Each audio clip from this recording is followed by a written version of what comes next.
The shallow water courses are also the scene of hundreds of small dramas which often go unnoticed. These two toads of the Bufo genus are engaged in amorous activities, but they are being spied on by a very dangerous onlooker. A water snake like this one knows how to choose precisely the right moment.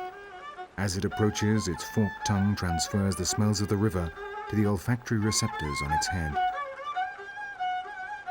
The slippery lovers add their body fluids to the water without suspecting this could be the last thing they ever do.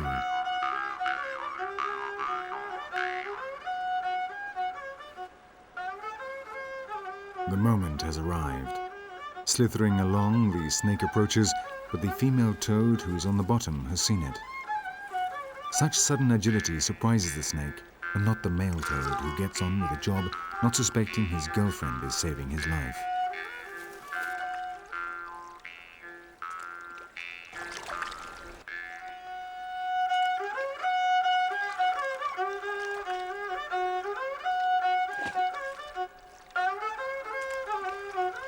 Maybe another time.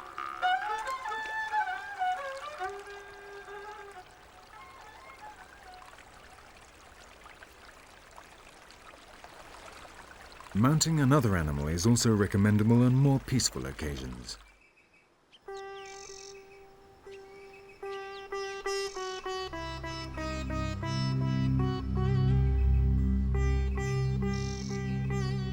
Tourists riding on elephants.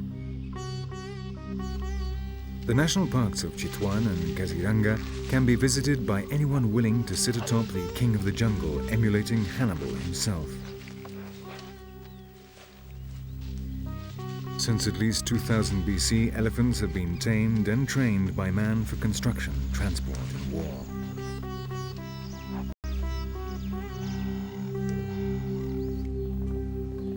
Now, 4,000 years later, there is still no more comfortable, safe, and cheap means of transport on which to explore the jungles of the unicorn.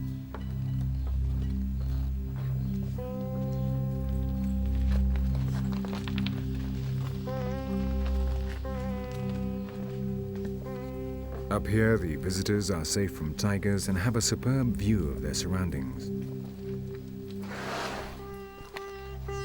And thanks to this new ecotourism, the ancient tradition of the mahouts, the carers and drivers of these pachyderms, is being preserved precisely at the time when traditional uses are in decline.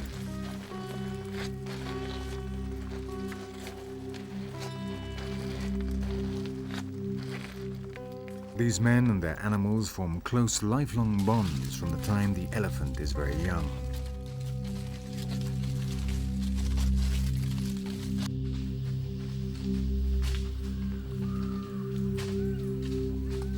In this way, traveling around on the back of an elephant has become a new source of income for the local population, and this benefits not only the rhinoceros and the tiger, but the elephant itself, along with the ancient tradition of training them.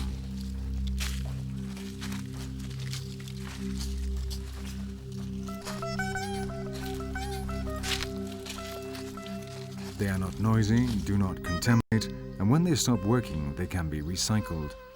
And what is more important, the other inhabitants of the jungle are used to their presence, and so they do not frighten or disturb them.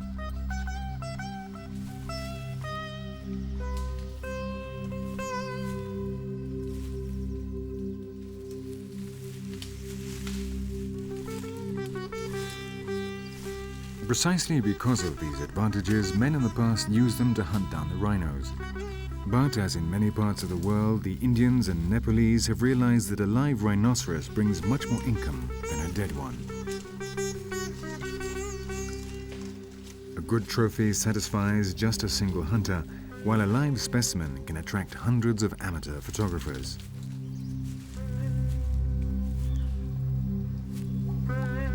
For the short-sighted unicorn, this is simply an elephant with something strange on its back, maybe parasites, but in any case, totally inoffensive.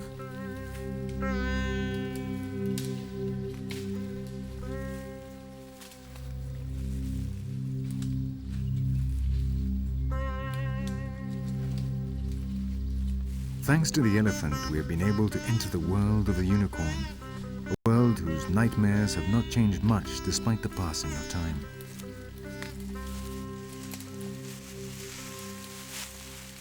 The belief in the supposed medicinal powers of the rhinoceros horn still remains in traditional Asian medicine, and so illegal trading can generate enormous profits.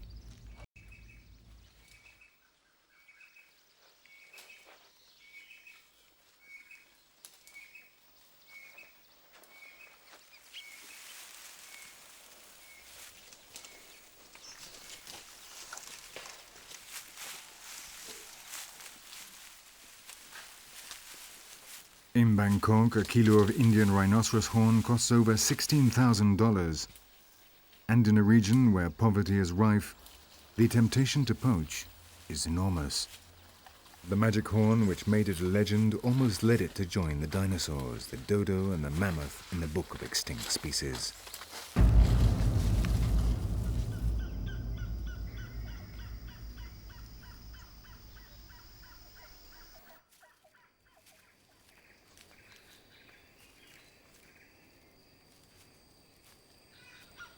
But these people are saving them.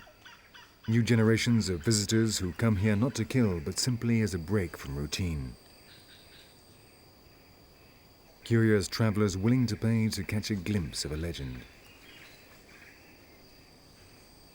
A small army that comes in peace and sleeps, eats, drinks and buys souvenirs here, thereby repaying the local population for their efforts to preserve the nature of their land. 26 years ago, Chitwan received fewer than 1,000 visitors.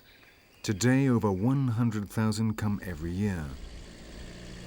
50% of the income generated by the park is used for the development of the human settlements around it, and people are encouraged to actively participate in conservation, training as wardens, guides, maintenance and catering staff.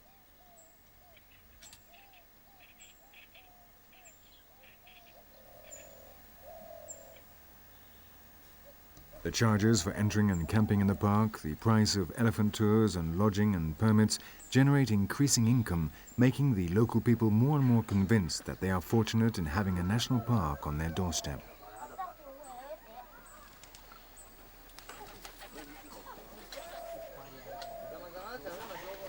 The informed visitor eagerly seeks out the most characteristic, distinguishing cultural traits of each region, appreciating not only nature, but also local customs and folklore.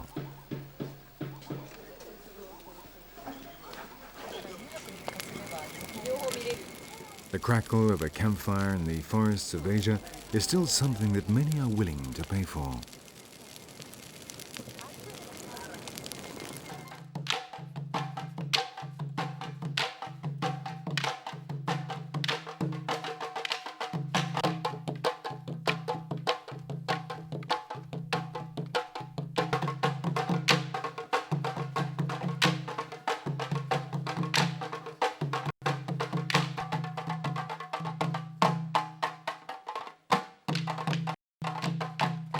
Perhaps it was all true. Perhaps this is the magic of the unicorn.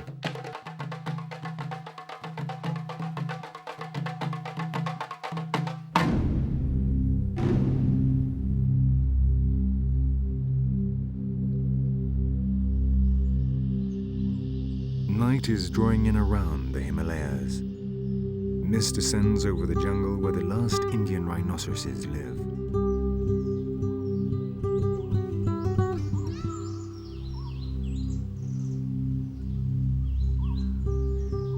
The adult female and her child, who brings hope for the species, are heading into the thick of the jungle to spend the night. And another warden comes on duty.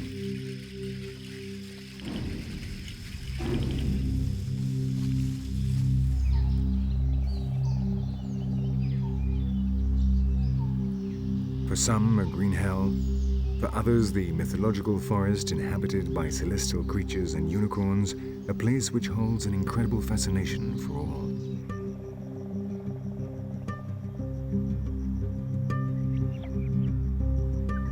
When the sun goes down, the sounds change. The spirits of the night awake to wander in the moonlight.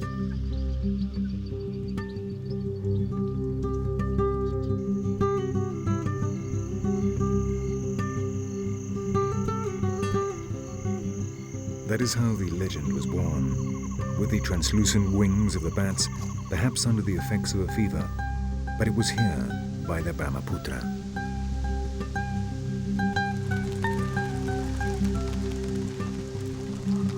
It was all true. This is the home of an incredible animal with a single horn emerging from its forehead, which can cure all the evils of the poor peoples with whom it shares this land. A being capable of attracting people from all over the world simply in the hope of seeing it. The legend did not lie. The unicorn exists.